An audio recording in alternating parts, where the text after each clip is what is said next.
আসসালামু আলাইকুম। সবার আগে বাছাই করা 10টি আন্তর্জাতিক খবর জানিয়ে দেব। প্রথমেই থাকছে শিরোনাম। তবে তার আগে অনুরোধ থাকবে ভিডিওটিতে একটি লাইক দিবেন।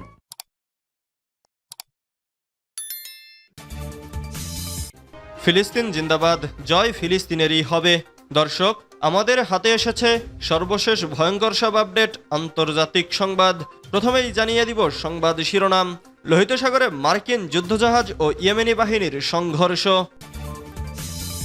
এরপর জানিয়ে দিব ইরানে বোমা হামলা শান্তি আনবে না, ট্রাম্পের হুমকির পর রাশিয়া। এদিকে 24 ঘন্টায় দখলদারদের হামলায় নিহত 58, ইন্নানিল্লাহি ও ইন্না ইলাইহি রাজিউন। আরও জানিয়ে দিব রাশিয়ার হয়ে লড়ছে চীনা সেনারা। সর্বশেষ জানিয়ে দিব ভারত পাকিস্তান সীমান্তে গোলাগুলি বাড়ছে, উত্তেজনা। এতক্ষণ শুনছিলেন সংবাদ শিরোনাম, এবারে বিস্তারিত। তবে অনুরোধ থাকবে ভিডিওটিতে একটি লাইক করবেন এবং কমেন্ট করে জানিয়ে দিবেন কোন জেলা থেকে আপনি আমাদের এই ভিডিওটি দেখছেন। লোহিত সাগরে মার্কিন যুদ্ধজাহাজ ও ইয়েমেনি বাহিনীর সংঘর্ষ। ইয়েমেনের সশস্ত্র বাহিনী লোহিত সাগরের উত্তরে মার্কিন বিমানবাহী রণতরী ইউএসএস হ্যারি এস ট্রুম্যান সহ বেশ কয়েকটি যুদ্ধজাহাজের সঙ্গে সংঘর্ষে জড়িয়ে পড়ে। রোববার এক বিবৃতিতে ইয়েমেনি বাহিনী জানিয়েছে ক্রুজ মিসাইল ও ড্রোন ব্যবহার করে তারা মার্কিন যুদ্ধজাহাজগুলোকে লক্ষ্য করে হামলা চালিয়েছে। সংঘর্ষটি ঘন্টার পর ঘন্টা ধরে চলেছে। এর ফলে মার্কিন বাহিনী নতুন করে হামলা চালাতে ব্যর্থ হয়েছে। বিবৃতিতে আরও বলা হয়েছে, ফিলিস্তিনি জনগণের প্রতি ইয়েমেন সরকার ও জাতির অবিচল সমর্থন অব্যাহত থাকবে যতক্ষণ না গাজায় আগ্রাসন বন্ধ ও অবরোধ প্রত্যাহার করা হয়। ততক্ষণ ইয়েমেনি বাহিনী প্রতিশোধমূলক অভিযান অব্যাহত রাখবে। এদিকে স্থানীয় সূত্রের বরাত দিয়ে ইয়েমেনের সরকারি সংবাদ সংস্থা সাবা জানিয়েছে, রোববার ভোরে হুদাইদা প্রদেশের কামারান দ্বীপে মার্কিন বাহিনী 5টি বিমান হামলা চালিয়েছে। আরেকটি প্রতিবেদনে বলা হয়েছে, মার্কিন প্রেসিডেন্ট ডোনাল্ড ট্রাম্প দাবি করেছিলেন যে একটি গোপন নৌ অভিযানের পরিকল্পনার জন্য ইয়েমেনি কমান্ডারদের বৈঠক লক্ষ্য করে যুক্তরাষ্ট্র আক্রমণ চালিয়েছে। তবে একটি সূত্রের বরাতে সংবাদ সংস্থা সাবা জানিয়েছে, ট্রাম্প যে ভিডিওটি পোস্ট করেছেন সেটি ছিল ঈদুল ফিতরের একটি সাধারণ জনসমাবেশ, যেটি হুদাইদা প্রদেশে অনুষ্ঠিত হয়েছিল। এতে কোনো সামরিক বাহিনীর সংযোগ ছিল না।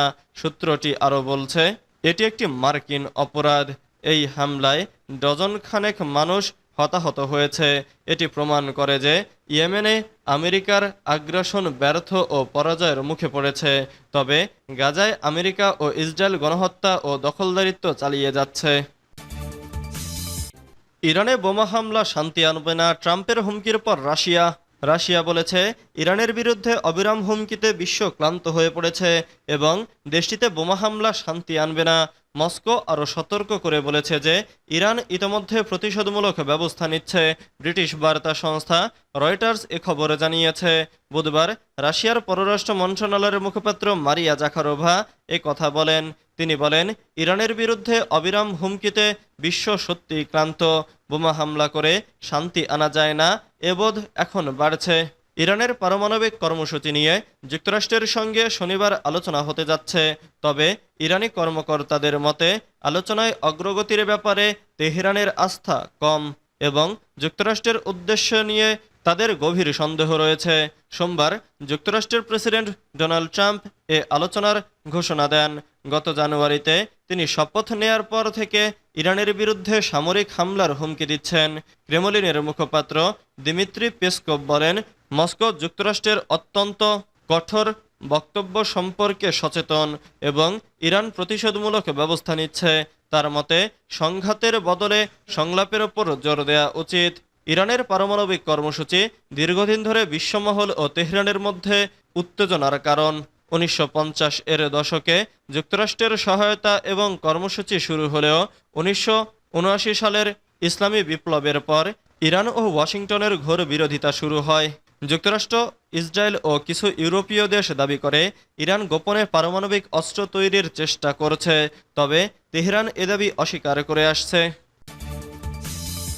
48 ঘন্টায় দখলদারদের হামলায় নিহত 58, ইন্নানিল্লাহি ও ইন্না ইলাইহি রাজিউন।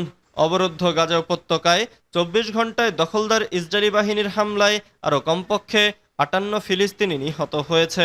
এছাড়া আহত হয়েছে আরও ২১৩ জন।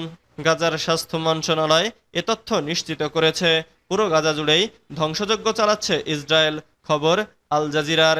এর আগে নাসের হাসপাতালের কাছে সাংবাদিকদের তাঁবুতে ইসরায়েলি বোমা হামলায় ৩ সাংবাদিক নিহত হন।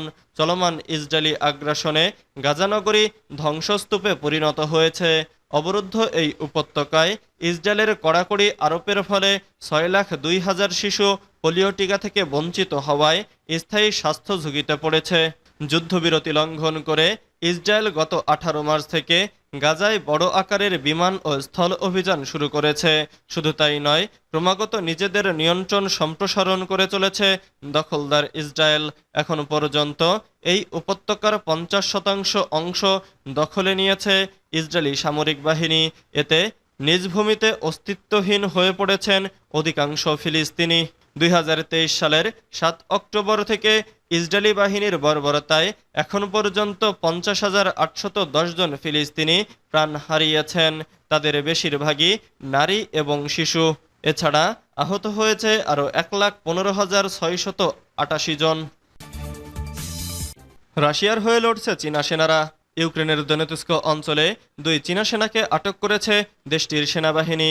তারা রাশিয়ার হয়ে লড়াই করেছিল বলে অভিযোগ করেছেন প্রেসিডেন্ট ভলোদিমির জেলেনস্কি। সামাজিক মাধ্যম এক্সে দেয়া এক পোস্টে ইউক্রেনের প্রেসিডেন্ট জানান, চীনা সেনাদের সঙ্গে পরিচয়পত্র, ব্যাংক কার্ড ও ব্যক্তিগত তথ্য পাওয়া গেছে। জেলেনস্কি আরও বলেন, আটক হওয়া ২ জন ছাড়াও আরও বেশ কিছু চীনা নাগরিক রয়েছে রুশ বাহিনীতে। এ বিষয়ে বিস্তারিত জানার জন্য ইউক্রেনের গোয়েন্দা সংস্থা কাজ করছে বলেও জানান জেলেনস্কি। এমনকি মার্কিন প্রেসিডেন্ট ডোনাল্ড ট্রাম্পের দৃষ্টিপাত করেন তিনি। ইউক্রেনের পররাষ্ট্রমন্ত্রী আন্দ্রি সিবিহা জানিয়েছেন, ইউক্রেনীয় ভূখণ্ডে চীনা সেনাদের যুদ্ধ শান্তি প্রতিষ্ঠার জন্য চীনের ঘোষিত অবস্থানকে প্রশ্নবিদ্ধ করে। কিয়েভে চীনা রাষ্ট্রদূতকে বিষয়টি ব্যাখ্যার জন্য তলব করা হয়েছে বলে ইউক্রেনের পররাষ্ট্রমন্ত্রী জানান। ভারত পাকিস্তান সীমান্তে গোলাগুলি বাড়ছে উত্তেজনা। জম্মু ও কাশ্মীরের পঞ্চ সীমান্তে ভারতীয় ও পাকিস্তানি সেনাদের মধ্যে গোলাগুলির ঘটনা ঘটেছে। ভারতীয় সেনাবাহিনীর দাবি, মঙ্গলবার ১ এপ্রিল নিয়ন্ত্রণ রেখা লঙ্ঘন করে পাকিস্তানের পক্ষ থেকে প্রথমে হামলা চালানো হয়, যার জবাবে ভারতীয় সেনারা সংযত প্রতিক্রিয়া দেখায়। ভারতীয় সংবাদ মাধ্যম এনডিটিভি জানিয়েছে, পুঞ্চ জেলার কৃষ্ণাঘাটি সেক্টরে পাকিস্তানি বাহিনী অনুপ্রবেশের সময় একটি মাইন বিস্ফোরিত হয়। এরপরে পাকিস্তানের সেনারা বিনা উস্কানিতে গুলি চালায় এবং যুদ্ধবিরতি লঙ্ঘন করে। এক ভারতীয় সেনা কর্মকর্তা জানান, পাকিস্তানের এই আক্রমণের পর পরিকল্পিত ও নিয়ন্ত্রিত প্রতিক্রিয়া দেখিয়েছে ভারতীয় সেনাবাহিনী। তিনি বলেন, পরিস্থিতি বর্তমানে নিয়ন্ত্রণে রয়েছে এবং আমরা সীমান্তে সর্বোচ্চ সতর্কতা বজায় রেখেছি। এ ঘটনায় কোনো হতাহতের খবর পাওয়া যায়নি বলে ভারতীয় সেনাবাহিনী নিশ্চিত করেছে।